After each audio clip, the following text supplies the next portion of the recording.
Welcome back. It's still Breakfast Daily, and we're still on our community development segment where we bring you everything happening around our community and even in the communities that we actually need to know. Sometimes it's good, sometimes it's bad, and sometimes it's ugly, but we still need to bring these stories to you to keep you abreast of what's going on around you and within your communities. And now we are going to Ho, all the way to Ho, where the whole teaching hospital, where there has been an increase, in patients, and there's this problem going on there because the accident and the emergency unit is actually congested. So there's a problem of people contracting diseases due to the numbers of, people around there and not getting help. So let's just watch this report and check out this. We'll be right back. This is the accident and emergency unit at the Ho Teaching Hospital. On a monthly basis, patients and clients visit the unit seeking treatment for various ailments. While the unit currently has the capacity to accommodate about 20 inpatients at a time, the number of cases and inpatients has been steadily increasing. As a result, the authorities at the unit have made the decision to convert some nurses' office and the walkway within the emergency unit into spaces where additional beds can be placed, enabling them to cater for more patients. Health workers at the unit find themselves attending to patients in wheelchairs and beds, positioned at the entrance and in the walkways of the unit. Dr. Plaisance Ampim, the acting head of department at the accident and emergency unit, acknowledged that this situation poses a threat to both patients and health workers within the unit. Length of stay is about 2 to 3 days. At the emergency, our target is just 24 hours, but we're unable to achieve that because of the congestion and because of the space, the limited space that we have to do not work. To be frank, our staff strength is on the low side. Because of that, there is burnout. The staffs are tired. And if you keep working for a long time, limited number of staff, seeing increasing number of patients, the side effect is that you'll be tired, and there is nothing you can do about it. And when staff is tired, they make mistakes. The problems are a lot. Our management is doing well, but the management also needs help from external sources to expand the hospital and also, the emergency unit, and also provide some of the things that we need. The staff strength issue also is of great concern to us. Inadequate health personnel at the unit are adversely affecting service delivery as staff members are burdened with excessive workloads. The emergency nurse specialist at the hospital highlights the issue, emphasizing the need for additional staffing to meet the demands of the unit. The workload has tripled, yet we are using the same facility. So it's important, it's critical for all the stakeholders to come on board, to expand and to invest in major infrastructural developments in this facility. If they can repeat what they did at RACE, if they can repeat what they did at UGMC, if they can repeat what they did at Tamale Teaching Hospital over here, I think this place will also be a better place for all of us. Dr. Lord Mensah, the acting medical health director at the Ho Teaching Hospital, stresses in a Citi News interview that the patient staff remain the hospital's top priority. The hospital is really geared on pushing the safety issues of the patient and the emergency forward. And then at the end of the day, we would want to have that satisfaction for the patient who has come for service delivery.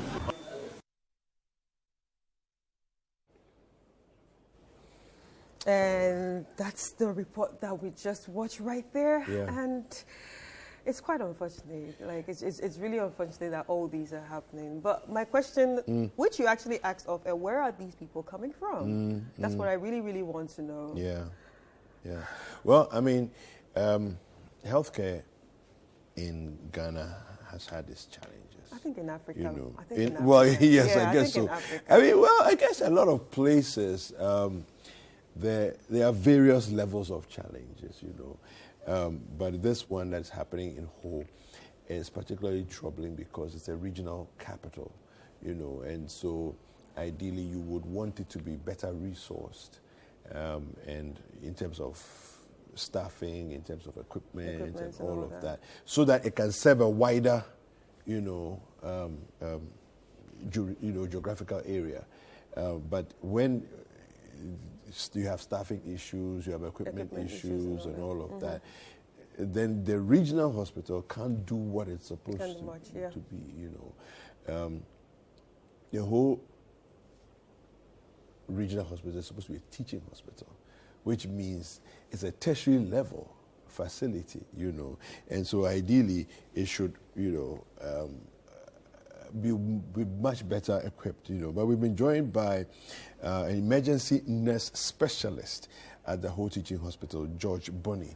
George, good morning. Good morning. Yes, welcome to Breakfast Daily. Thank you very much for having me. Yes. Now, just a quick one. We wanted to try and find out the numbers of people that are coming to the facility. Where are they typically coming from? All right. Thank you very much for having me. And let me use the opportunity to say good morning to your viewers and your listeners all over the country and then beyond. I would say that ever since the hospital has been recommissioned as a teaching hospital, that was in April 2019, we've been receiving a lot of cases. Our attendance has gone up, our admissions have gone up, and we're receiving cases from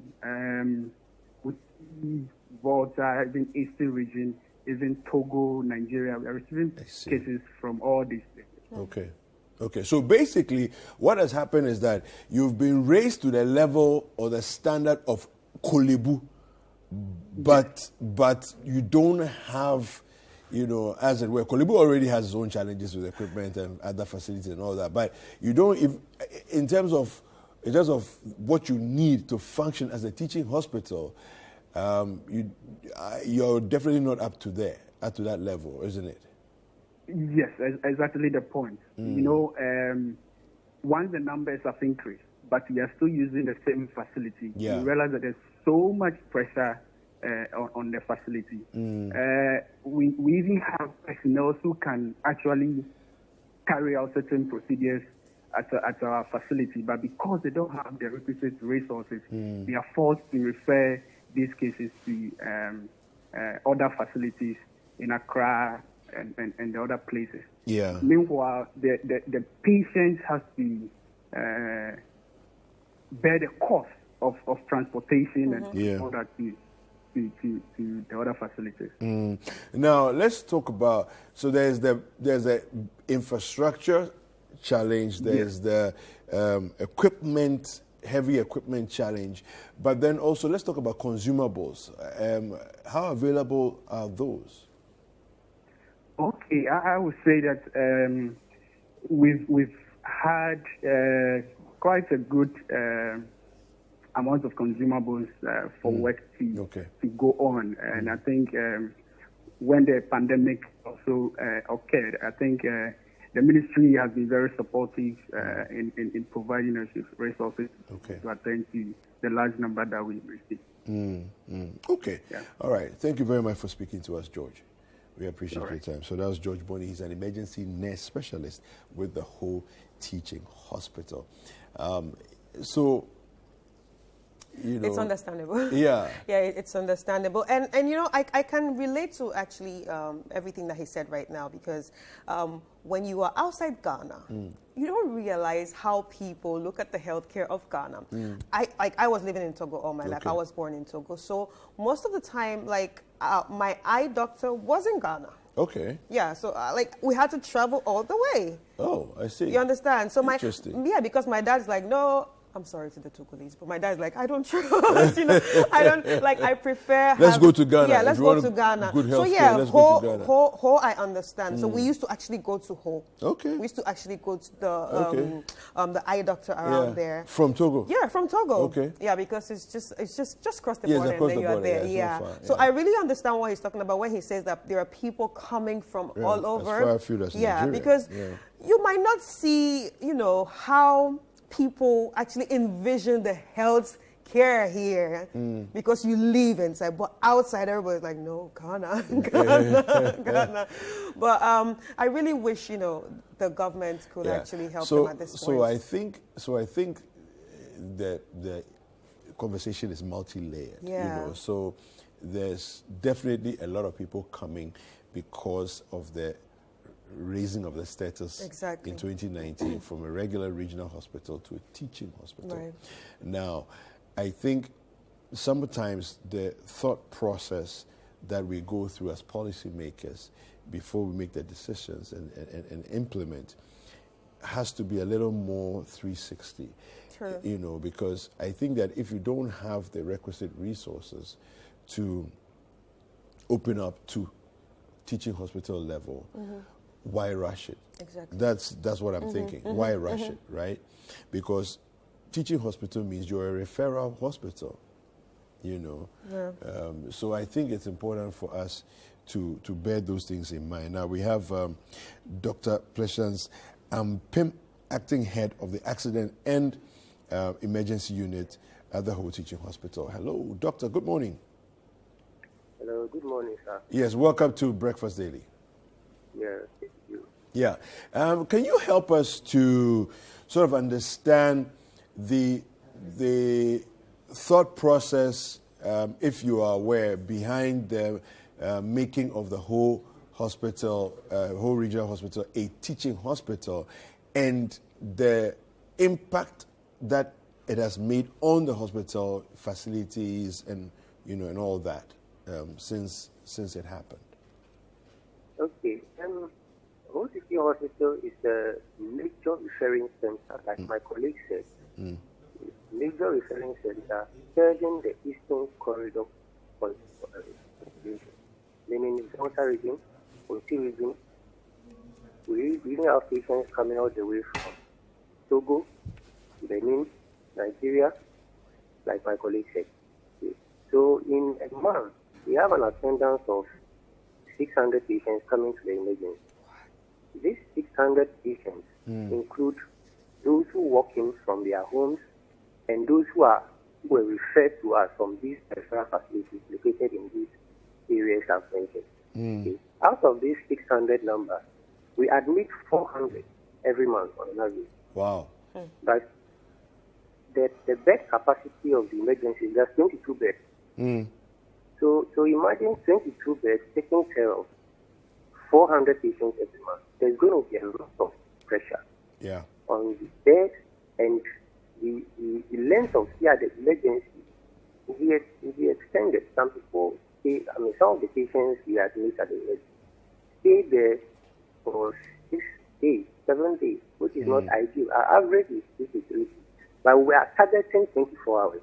Okay. You know, the issue we have noticed is that our wards are also congested. When the wards are congested and the patients are admitted at the risk, we are not able to transfer them out the ward quickly.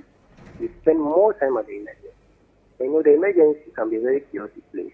Yeah. You know, so it's not ideal for stable patients to remain at the emergency.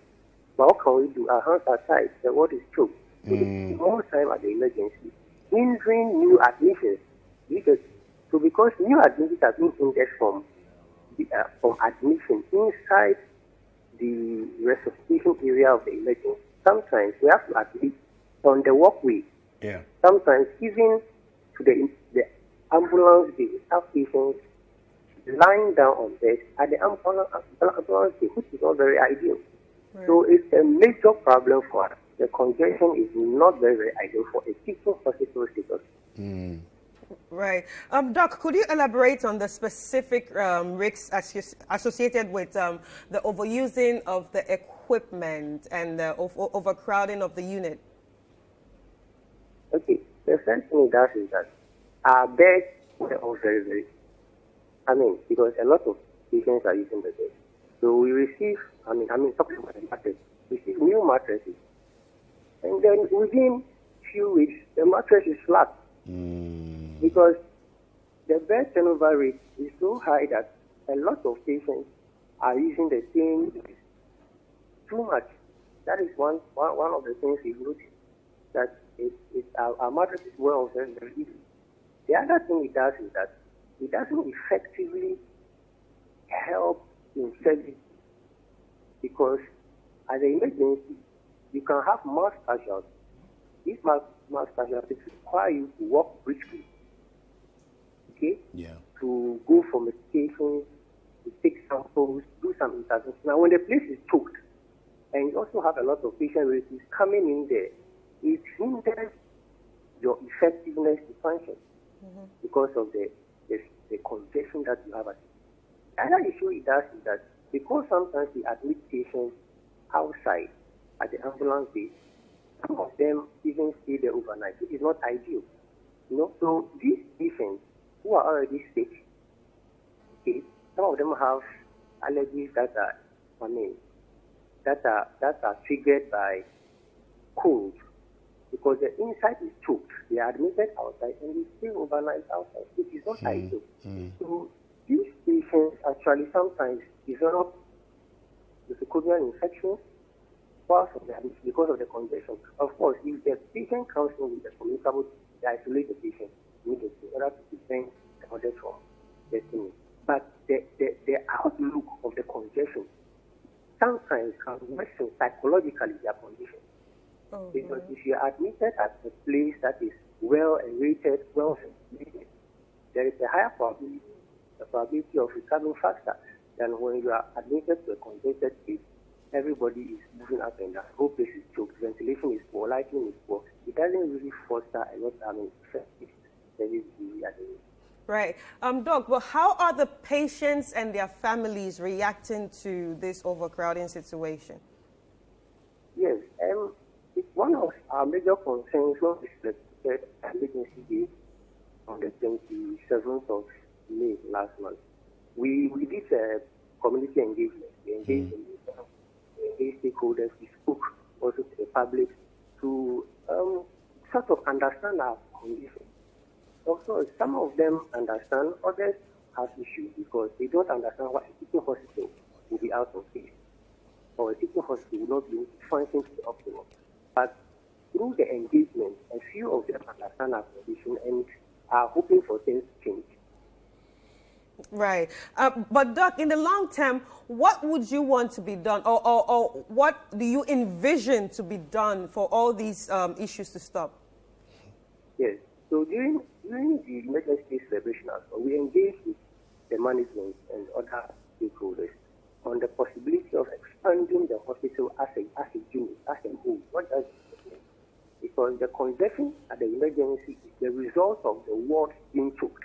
So if the wards are expanded, what happens is that we are able to, once stabilize the patients, we transfer out to the ward. We transfer out, creating space for us to receive new cases.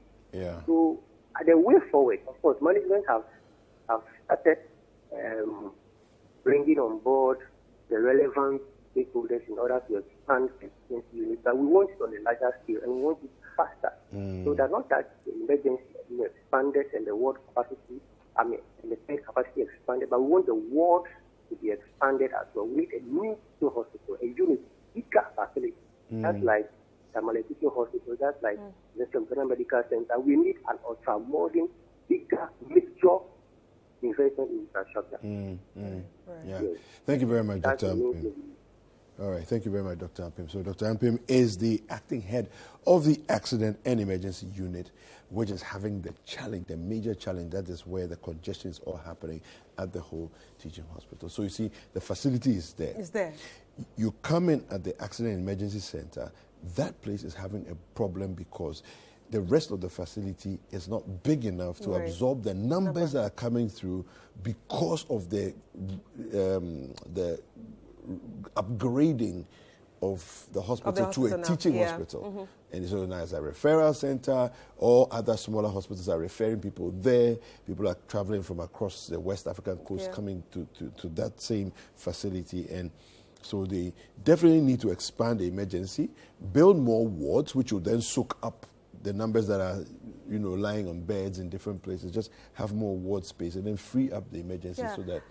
And interestingly, from everything he said, I didn't hear of any issue of, we don't have enough manpower. That means there's enough manpower, but it's just about, having enough space to function. Because you were saying that, for example, if you want to do ward rounds and there's a sudden emergency, you got to move quick. But people are cluttered. The place is cluttered.